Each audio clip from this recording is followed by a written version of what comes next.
2026 წელს წყალმომარაგების ქსელზე მიმდინარე სამუშაოებისას გაცილებით ნაკლებ აბონენტს ეზღუდება წყლის მიწოდება, ვიდრე ეს გასულ წლებში ხდებოდა.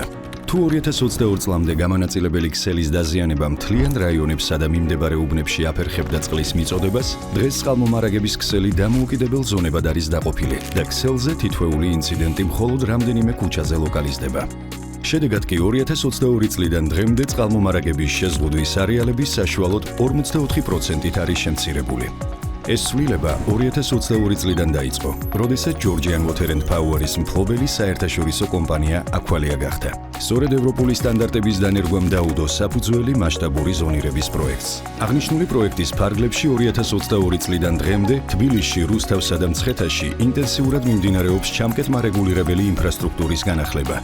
შედეგად დღეს წყალმომარაგების ერთიან ქსელზე 27812 ერთეული ურდული ფუნქციონირებს, რაც სისტემის მართვის სრულიად ახალ შესაძლებლობებს აჩენს. აღსანიშნავია, რომ ზონირების პროექტის განხორციელება უწყვეტ რეჟიმში მიმდინარეობს, რაც ქსელის საიმედოობას ყოველდღიურად ზრდის. რას ნიშნავს წყალმომარაგების შეზღუდვის არეალი და როგორ მუშაობს რეალურად სისტემა?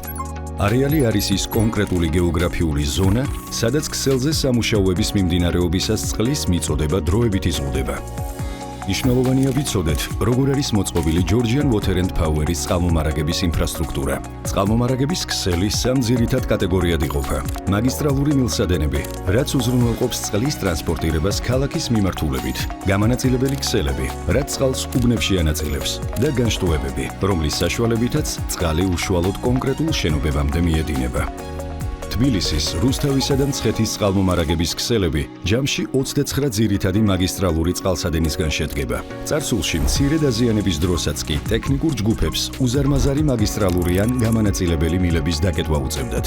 დღეს კი ზონირების შედეგად პრობლემის იზოლირება კონკრეტულ ლოკაციაზე ხდება. მიმდებარე ქუჩებს კი წყალი შეუფერხებლად მიეწოდება. მთელი ეს პროცესი ონლაინ რეჟიმში GVP-ის განახლებული სადისპეჩერო ცენტრიდან კონტროლდება. დაზიანების შემთხვევაში სისტემა მყისიერად განსაზღვრავს საჭირო ურდულებს და წყალმომარაგებას უზღუდავს მხოლოდ ზუსტ მცირე არეალს. Aqualia's საერთაშორისო გამოცდილება, ინოვაციური ტექნოლოგიები და ევროპული სტანდარტები თბილისის, რუსთავისა და მცხეთის წყალმომარაგების სისტემას გაცილებით საიმედოს და სტაბილურს ხდის.